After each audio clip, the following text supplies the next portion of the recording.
पुरानी चावल है। पता नहीं आजकल की बहुएं कैसी हैं, इतनी देर तक सोती रहती है। सबकी बहुएं सुबह जल्दी टाइम से उठ जाती है और एक हमारी बहू है जो महारानी अब तक बिस्तर में पड़ी हुई है। मेरे नसीब में तो शांति से सुबह की चाय भी नहीं लिखी। सुबह उठकर भी मुझे खुद ही चाय बनानी पड़ रही है। सुमन उठकर हॉल में आती है। अरे बहू, इतनी जल्दी क्यों उठ गई हो? थोड़ी देर और सो जाती। नहीं माँ जी, वो कल रात मेरे सिर में ना बहुत ज़्यादा दर्द हो रहा था, तो मुझे देर रात तक नींद ही नहीं आई, इसलिए आज मैं जल्दी नहीं उठ पाई। अरे रहने दे बहू, मैं सब अच्छे से जानती हूँ। मुझे पता है तूने देर रात तक फोन चलाया होगा, इसीलिए सुबह तेरी आंख नहीं खुली। अरे माँ जी को कैसे पता चल गया?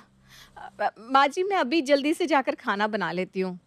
हाँ हाँ, अब तो जाएगी ही। अब कोई जवाब जो नहीं है तेरे पास।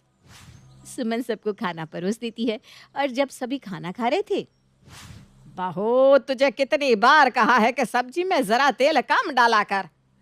माँ जी एक तो आपको सब्जी भी टेस्टी चाहिए, ऊपर से मैं सब्जी में तेल भी कम डालूं, भला ऐसे कैसे चलेगा माँ जी?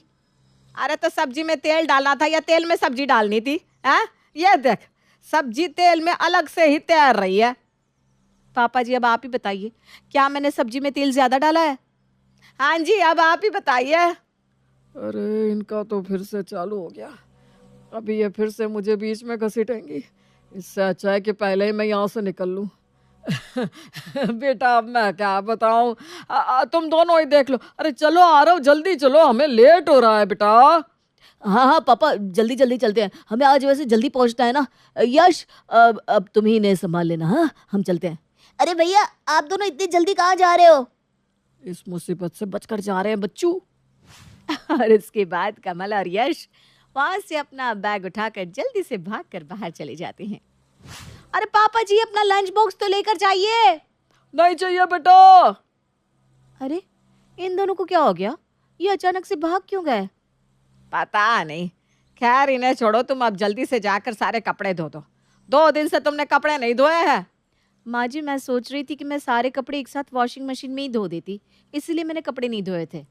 नहीं नहीं नहीं, वॉशिंग मशीन चलाने की कोई ज़रूरत नहीं है, तुम जाकर हाथ से कपड़े धो।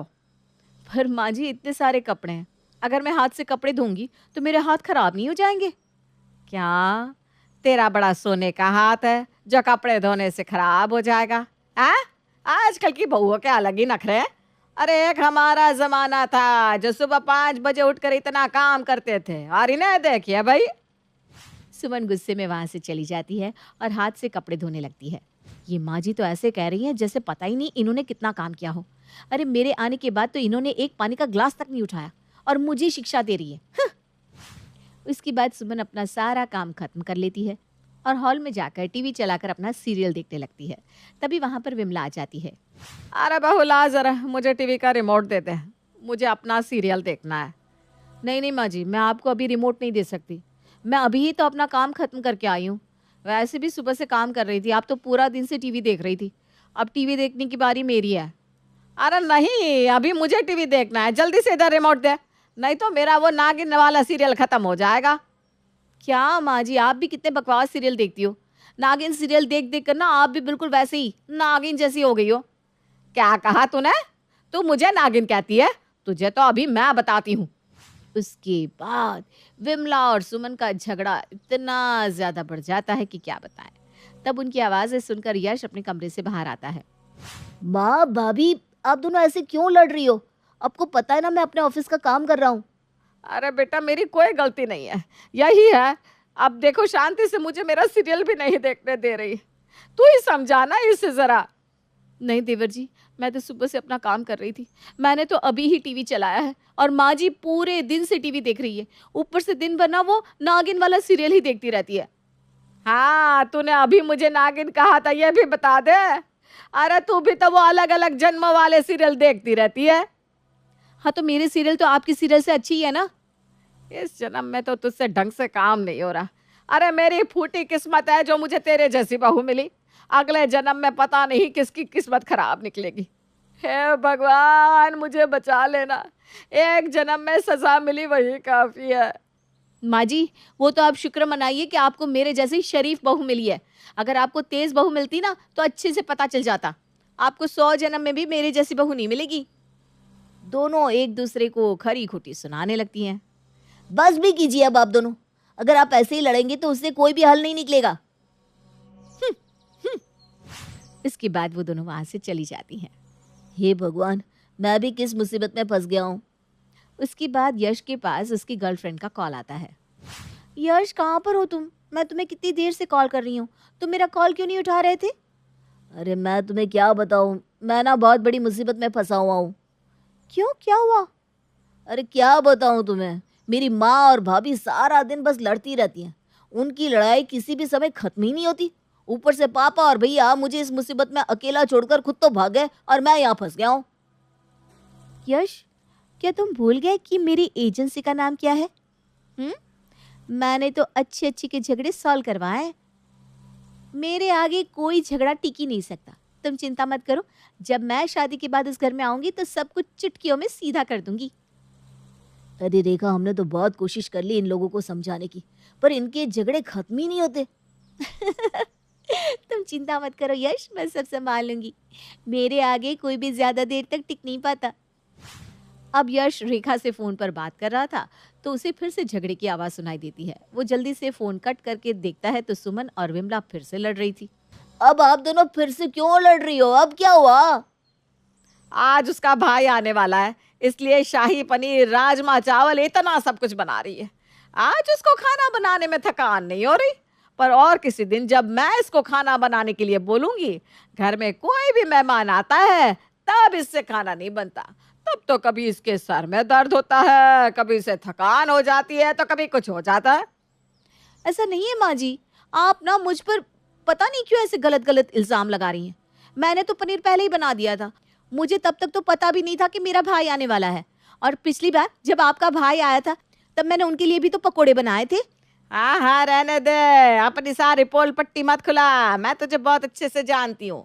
मुझे सब पता है कि तू वो पकोड़े मांगे राम हलवाई की दुकान से लेकर आई थी, और ऊपर से मेरे भाई के लिए तूने रात को सिर्फ मूंग की दाल बनाई थी। खुद का भाई आ रहा है तो अब बड़े सत पकवान बन रहे हैं।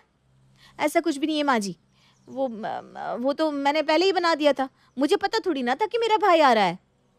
उसके बाद दोनों फिर से लड़ने लगती हैं। अब आप दोनों बस भी कीजिए, कितना लड़ेंगे? आप लोग लड़ लड़ कर कभी थकते नहीं है क्या? इसी तरह कई दिन बीत जाते हैं, पर सुमन और विमला की लड़ाइयाँ कभी खत्म नहीं होती। यश उन्हें हमेशा समझाने की कोशिश करता था, पर वो उनकी लड़ाइयाँ सुलझा नहीं पाता। फिर यश की शादी उसकी गर्लफ्रेंड रेखा से हो जाती है और रेखा शादी करके घर आती है। यश, अब तुम देखना, अब मैं इस घर में आ गई हूँ ना, अब मैं सारी प्रॉब्लम्स चुटकियों में सॉल्व कर दूंगी। अब तुम ही देख लो रेखा, कहीं ऐसा ना हो कि तुम भी इन सब से बहुत ज्यादा दुखी हो जाओ। मैंने तो बहुत कोशिश कर ली, पर इन्हें समझाना तो अपने पैर पर खुद कुल्हाड़ी मारने जैसा है। अरे तुम क्यों टेंशन लेते हो, मेरी खुद की एजेंसी है। मैंने तो अच्छे अच्छों को देखा है, ये तो मेरे बाएं हाथ का खेल है। हाँ हाँ, अब हम तुम्हारे बाएं हाथ का खेल भी देख ही लेते हैं। कुछ कहा क्या तुमने? अरे नहीं नहीं, कुछ भी तो नहीं। मैं तो बस ये कह रहा था कि अब तुम आ गई हो तो तुम ही शायद इस सब का निपटारा करवा सको। माँ जी, आज खाने में क्या बनाना है? अरे बेटा, आज तेरी पहली रसोई है तो तेरा जो मन करे वही बना ले। नहीं माँ जी, आप बताइए आपको क्या खाना है। आप जो कहेंगी मैं वही बना दूंगी। अरे वाह बहू वाह, तू तो बहुत प्यारी है। चलो शुक्र है इस घर में कम से कम कोई तो ऐसा आया जिसको मेरी परवाह है, जो मुझसे पूछ कर काम कर रहा है। बेटा एक काम कर, तू हलवा पूरी बना ले। उसके बाद रेखा किचन में खाना बनाने चली जाती है। ये देखो माँ जी, इससे तो कितने प्यार से बात कर रही है, पर आज तक मजाल है जो कभी इन्होंने मुझे अपने मुंह से बेटा भी कहा हो। मैं भी देखती हूँ कब तक ऐसा चलता है। अभी तो ये इनके नए नए ड्रामे हैं बस। रेखा सभी के लिए खाना बनाकर लाती है और उन्हें खाना परोस देती है। अरे वाह बेटा, कितना टेस्टी खाना बनाया है तूने। इतने दिनों बाद आज अच्छा खाना नसीब हुआ है। मजा ही आ गया खाना खाकर। शुक्रिया माँ जी। हाँ, तो इसका मतलब मैं अच्छा खाना नहीं बनाती हूँ, यही ना? अरे तू तो सब्जी में इतना तेल डालती है कि सब्जियां उसमें अलग से तैर रही होती है। देख, छोटी बहू ने कितना टेस्टी खाना बनाया है। मैं तुझसे कितनी बार कहती हूँ कम तेल डाला कर, पर नहीं, क्या क्या कर थक चुकी, पर तू तो वही करेगी जो तेरा मन चाहेगा। जब मैं कम तेल डालती हूँ तब आप मुझे ये कहती हैं सब्जी कितनी सूखी सूखी सी लग रही है। अरे आखिर अब मैं करूँ तो क्या करूँ? और उसके बाद दोनों का झगड़ा बढ़ जाता है। माँ जी, भाभी, आप दोनों इस तरीके से मत लड़िए प्लीज। अरे बेटा, मैं कहाँ लड़ाई कर रही हूँ? तो इसका मतलब लड़ाई मैंने शुरू की है। नहीं भाभी, आप भी शांत हो जाइए। हमें इस तरीके से लड़ाई नहीं करनी चाहिए। कोई बात नहीं ना, इतना सब तो होता ही रहता है। ठीक है रेखा, तुम कहती हो तो मैं रहने देती हूँ।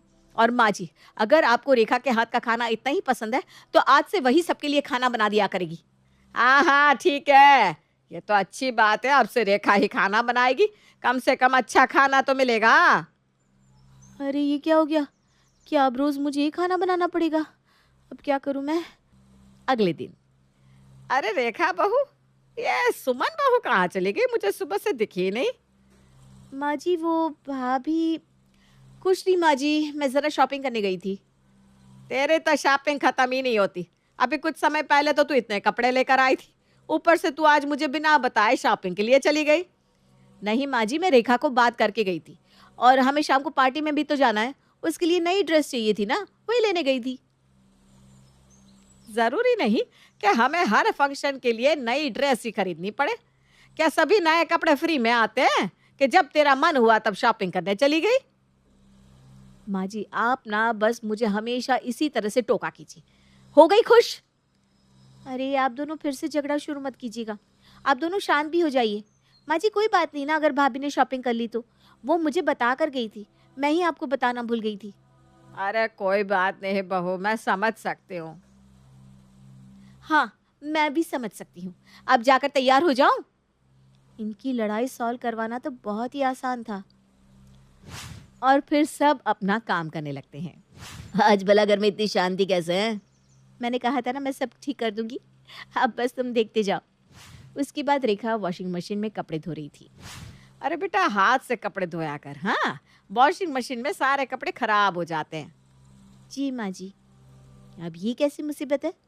भला वॉशिंग मशीन होती किस लिए है? मैं तो रोज रोज हाथ से कपड़े नहीं धो सकती, ऐसे तो मेरे हाथों में दर्द हो जाएगा। माँ जी तो हर छोटी छोटी बात में टोकती रहती हैं। लगता है अब मुझे ही कुछ करना होगा। रात को खाने के समय। अरे बहू, तूने अभी तक डिनर नहीं बनाया? माँ जी आज डिनर भाभी बनाएंगी, मैंने सुबह से इतना सारा काम किया है ना, अब मैं भी थोड़ी देर आराम करना चाहती हूँ। क्यों? देखा, तुम भी इतनी जल्दी थक गई ना। माँ जी को तो तुम्हारे हाथ का खाना ही अच्छा लगता है, तो डिनर तो तुम्हें ही बनाना पड़ेगा। नहीं भाभी, आप किचन का कोई भी काम नहीं करती हो, सारा काम मुझे ही करना पड़ता है। इतने दिनों से मैं खाना बना रही हूँ ना, इसलिए आज आप ही खाना बनाइए। नहीं, माँ जी हमेशा मेरे खाने में कमियां निकालती रहती हैं और उन्हें तुम्हारे हाथ का खाना ही अच्छा लगता है, इसलिए खाना तो तुम ही बनाओगी।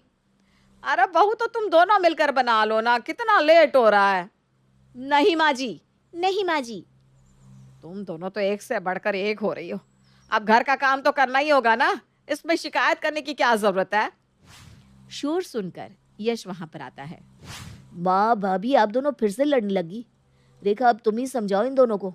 अरे बेटा, आज मैं नहीं, ये दोनों बहुएं आपस में लड़ रही हैं। क्या कहा? रेखा तुम क्यों लड़ रही हो? तुम तो सब सॉल्व करने वाली थी ना। आप तो चुप ही रहो। अब इससे क्या हो गया? सभी गुस्से में वहां से चले जाते हैं और लास्ट में खाना विमला को बनाना पड़ता है। अगले दिन। चलो अब मेरी सीरियल का टाइम हो गया है, अब मैं आराम से बैठकर अपना सीरियल देखूंगी। अरे ला बहू, मुझे टीवी का रिमोट दे दे, मेरे सीरियल का टाइम है ना, जरा मैं अपना सीरियल देख लूं। अरे अब ये क्या मुसीबत है, मैं शांति से बैठकर अपना सीरियल भी नहीं देख सकती। माँ जी मेरी सीरियल ना इसी समय आती है, सुबह से काम करते करते बहुत ज़्यादा थक गई हूँ, तो मैं भी अब अपना सीरियल देखूंगी। नहीं, अभी तो सीरियल मैं ही देखूंगी, पिछले कई दिनों से मैं अपना सीरियल नहीं देख पाई हूँ। नहीं, तुम दोनों जाकर खाने की तैयारी कर लो, तब तक मैं अपना सीरियल देखती हूँ। नहीं माँ जी, अभी तो मैं ही देखूंगी। और इसी तरह तीनों में झगड़ा बढ़ जाता है। अरे बस भी करो, मुझे शांति से मेरा काम करने दो। वो तीनों यश की कोई बात नहीं सुनती और आपस में ही झगड़ा करती रहती हैं। अब मैं इन तीनों का क्या करूं? हे भगवान, पहले ये दोनों कम थी क्या, जब तीसरी भी शुरू हो गई। रेखा ने तो कहा था कि वो सब ठीक कर देगी, पर वो तो खुद ही इन दोनों से बढ़कर लड़ाई कर रही है। इसके बाद यश अपने कमरे में जाकर अपने बॉस को कॉल करता है। हेलो बॉस, मुझे वर्क फ्रॉम होम नहीं करना है, प्लीज़ अब मुझे भी कंपनी में बुला लीजिए ना। मैं अब घर पर और नहीं रहना चाहता।